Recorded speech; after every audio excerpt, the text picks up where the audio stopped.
Well, I'm Amy Nicole, and everyone on social media knows my husband and I because we travel 6 months out of the year in our Airstream with our Australian Shepherd, Roxy.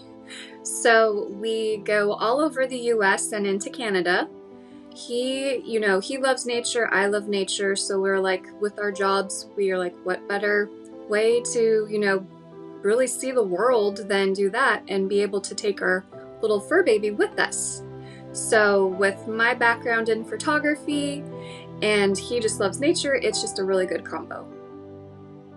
Well, I was not the best when it came to sun protection growing up. It also could be back then we all were not very aware that laying out getting that perfect tan was really going to cause all these issues in the future, because back then everyone was like, oh, you have to look tan or you look sick. Other words, and I was super, super pale with my complexion and my background and all that. So I really went against what I should have done for my skin. And at age 8, I got a really bad sunburn. And my mother had noticed since that sunburn that I got this really weird design on my right arm and on my right back.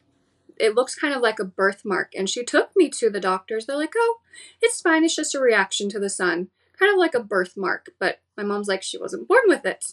I know, but it's just a reaction. So they just kind of pushed it aside. And then in my teens, laying out with oil to try to get that tan. I didn't do tanning beds, but laid out for hours on end every single day to try to get that tan, and had multiple sunburns because of it. And then when I was about 17 was the first time I went to a dermatologist, because my mom noticed that that design on my arm and my back was getting like 10 times darker than my actual complexion. And then she also was noticing a lot of moles forming, like all around it and only in the actual design itself.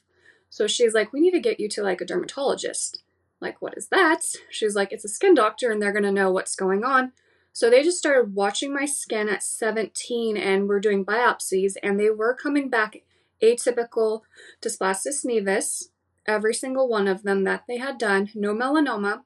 But I didn't take it very serious, even though I was having multiples of like mild, moderate, some severe, and having excisions at such a young age. I didn't really know much as to, okay, they're just taking it off and not putting the two and two together. Not until I got older and was 28 years old and had to start going every 3 to 6 months to my dermatologist in UCLA. And she gave me the little ABC thing, and I took it home, and then I started like reading it. I'm like, maybe I should, start really looking at all of these spots all over my body. And with my photography, I was always outside, and I was in tank tops and no hats, probably not sunscreen. I doubt I had sunscreen on, and out for hours on end with clients photographing them.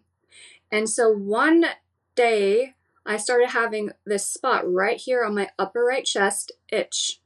And it was like, I'm like, maybe I have an allergic reaction because my skin's sensitive, but it started to itch and bleed this one spot that was kind of a lot bigger and pretty dark compared to all the other spots. And so I'm looking at the ABC thing. I'm like, maybe I should call my dermatologist. And I did. They got me in. She looked at it. She's like, well, it's not like super like inflamed or anything, but we'll biopsy it if you really want to. I'm like, well, your little checklist says technically we should. So she's like, yeah, we'll do it. She did within 3 days. She called me saying, well, I'm glad you followed my little ABC flyer thing that I had given you, because it came back as melanoma stage 1B. And it was really close to changing to stage 2. And she said that we're going to have to get you in right away to get a wide excision done. And that was in 2016. So they didn't do Mohs, but they did a wide excision on my melanoma at UCLA. So then that kind of woke me up, because when she called, my husband was in a meeting. I was actually in our bedroom putting clothes away, doing laundry. And after I got off the phone with her, I'm like, melanoma. So then I started to actually Google, which you shouldn't Google. And I'm like, oh my, this is like serious.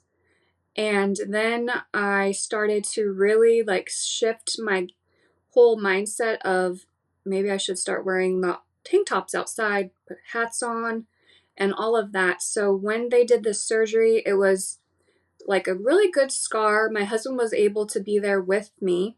They got me in within like the week. Like she called me on a Monday. I was having the surgery on Thursday, and he was there. I didn't want to watch it. I just looked at the ceiling because I don't do good with blood. But he watched the whole thing, and when he took out the area that he needed to, the surgeon, my husband joked like, wow, that can go like on the grill. And I was like, oh, come on now. But when he saw all that himself, he also changed his whole mindset because he's not originally from the US, he's from Greece. So in Greece, Mediterranean, they're always out in the sun, no protection. They don't even know what a dermatologist, like they don't go to a dermatologist or wear sunscreen. So he even like seeing all of that firsthand, it woke him up because he's really active outdoors. He mountain bikes, he road bikes. So he's covered in like, you know, the sun is always seeing his skin, and he does have like some freckles and stuff on his body, but not a lot. And so he woke up with that. So that was my first real wake up call with melanoma. And my dermatologist educated me with some clothing companies to like, you know, invest in to get UPF 50 clothing, which I did. And I started like changing out my wardrobe, get rid of all the little skirts and little tank tops and stuff. And I will never step foot outside ever again with no sleeves on, even if it's like 120, because living in Nevada, we have really hot summers. And people look at me kind of funny, like, why are you wearing that? Like, it's because of the sun, and you really need the protection. If you don't have sunscreen on, you're going to be screwed. So with all of that, I really started to change my clothing, wearing sunscreen, going to the dermatologist every 3 months was vital. With us living in Las Vegas, I had to switch from UCLA from California because that's where I'm originally from, get all of my actual doctors here in Vegas, as my doctors at UCLA said it's probably a wise idea because you did have melanoma at such a young age. We want you to, you know, just get someone there because the risks are there that it could come back or new ones could happen. So I listened to them and found a dermatologist here in Vegas, went off of all the reviews and everything. And with my knowledge, you know, I don't just trust everyone, for one. I went for my 3 month with him. Him and I did not agree on a lot of things. He kind of looked at me as, you're young, you don't know what you're doing type of thing. You don't know your skin. And I agreed, like, yes, you're my doctor and everything, but I also had to go with my gut and advocate for myself. And when it got to the point that I had to pick a biopsy over another biopsy because he wouldn't do them both in one setting, I got really upset as I had a previous biopsy done with him June 2018. It was on my arm. So my first melanoma was here in June in 2016. In June 2018, he had me pick a spot that I noticed that grew, and it was itching. It was having the same behavior as my very first melanoma, which was kind of concerning. But it didn't look like, you know, online they looked ugly and dark. It just had the uneven edges and had a different color in the actual spot. It wasn't black. It just had a different tone of brown in the actual spot. So I was looking like, that's not what it should look like. It itches. And so I kind of pushed him. I'm like, can you please biopsy it? He's like, it looks fine. We'll just watch it. I'm like, I really don't feel comfortable with that staying there. So he did finally biopsy it. And then he called me a week later saying that it's moderate, atypical dysplastic nevus, which I've had multiple in the past. And he's like, well, I will see you in a year. And I'm like, wait, At UCLA, they would have done a wide excision because of my history of melanoma. Plus, I'm supposed to see you every 3 months, not in a year. Well, I'm fully booked. I'll see you whenever you can get in. And then he hung up, and I was like, whoa. My husband's like, well, what are you going to do? I'm like, I'm going to call the office back and I'm going to get an appointment. So I called the office back right away and I'm like, what was the pathology report? Did it, all the edges were clear and everything? They're like, it was clear enough. He doesn't want to do a wide excision. He knows what he's doing. I'm like, okay, I understand that. Can I please get in to see him within 3 months? Because that's when I'm due for my, follow up. No, we're fully booked out. The next available is going to be February 2019. I'm like, oh my gosh, that's 8 months. And I kept calling every week to try to get in for like a cancellation, and I couldn't. And in the meantime, in that 8 month time span, that spot that he had previously removed, it came back. It grew back over the scar that had formed. And so I was getting nervous. And I also noticed in this at the same time with that one growing, another spot like across from it actually started growing. And I'm like, oh great, there's two. And I'm like, I know what the one is a moderate, but like, why is it growing back? And everything. They said they got everything out, so why is it growing back? So I finally see him in February 2019. He was, of course, his lovely self. I think bedside manners were not his cup of tea, which is okay. So I was like, the spot grew back. He's like, what spot? I'm like, the spot that you had removed in June that was moderate dysplastic nevus. Oh yeah, that's normal. I'm like, okay, well, it grew back. And with my history of melanoma, I don't really feel comfortable that it grew back. Can we please biopsy it? Yeah, we can, I guess, but you should just watch it. I'm like, well, I don't feel comfortable watching it. And I'm like, at the same time, I'm like, can you also biopsy the one across from it? He's like, well, I don't have time to biopsy them both. Pick one. I was like, whoa.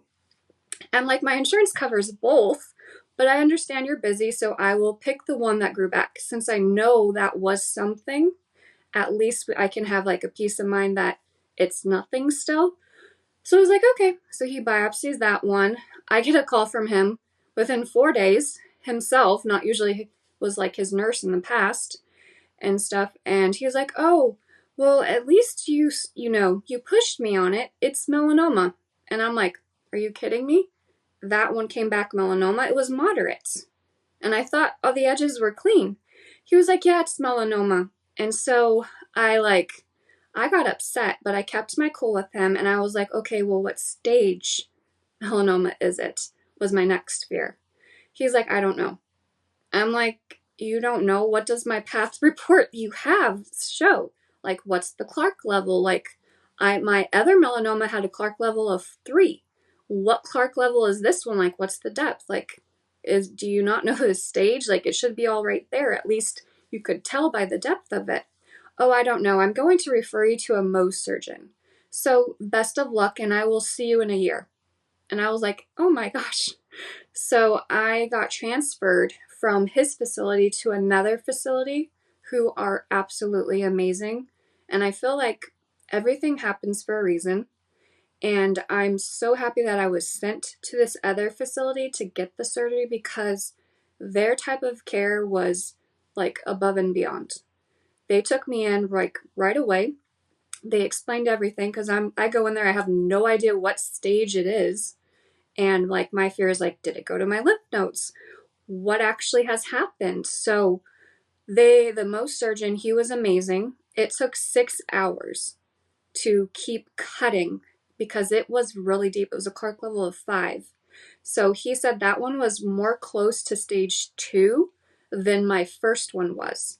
And he was shocked because it was a moderate atypical dysplastic nevus, which he said the odds are so low for it ever changing into melanoma, but yours did. And he said it did it in 8 months. If it would have been left, it would have been stage 2, he said, within a matter of a month or 2. Or sooner, he said. You don't know because melanoma is weird.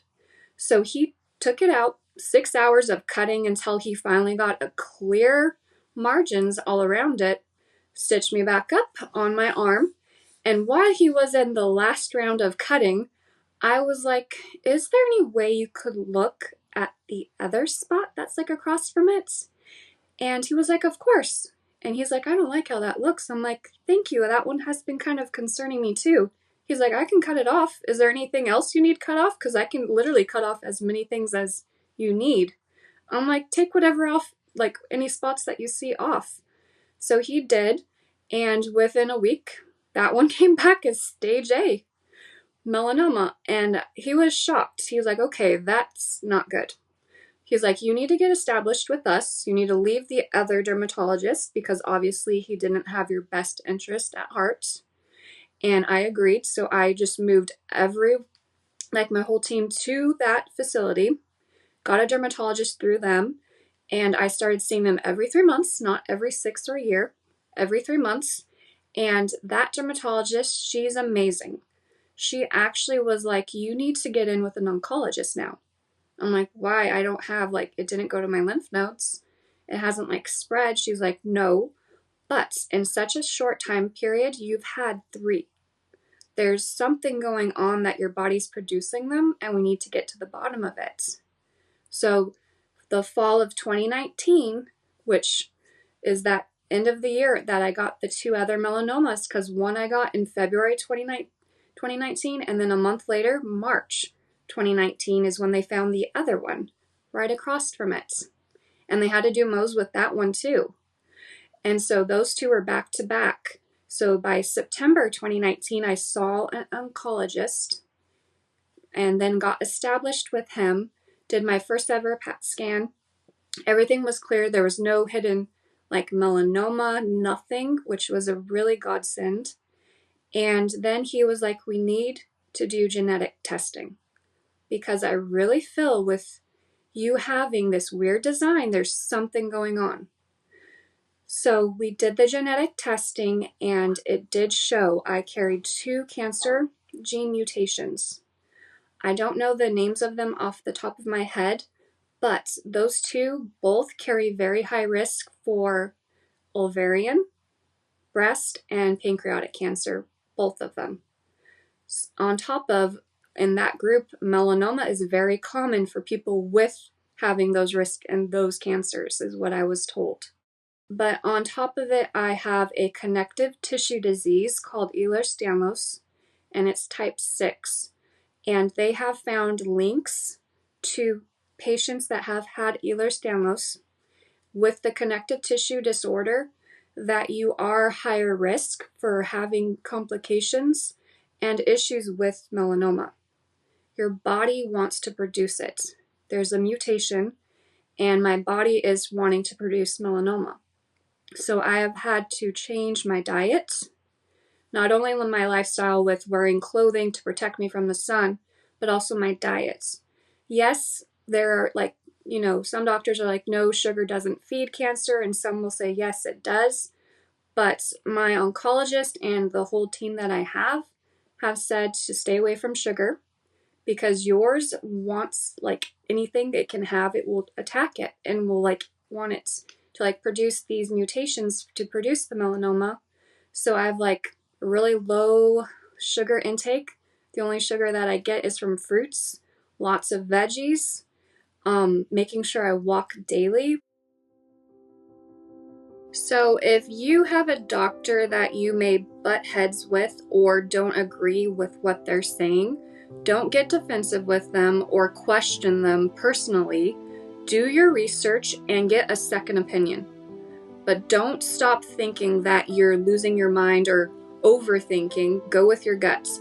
If you feel something is off, listen to your inner guts and go with it. Because at the end of the day, you are the one that sees your body daily. You know how you feel. You know how you should feel. They do know what they're talking about, the doctors.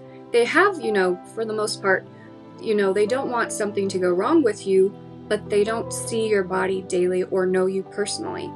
They know what to do to treat you and stuff, but if you feel that what you are being told is not matching to what you feel should be done, get a second opinion is my best advice.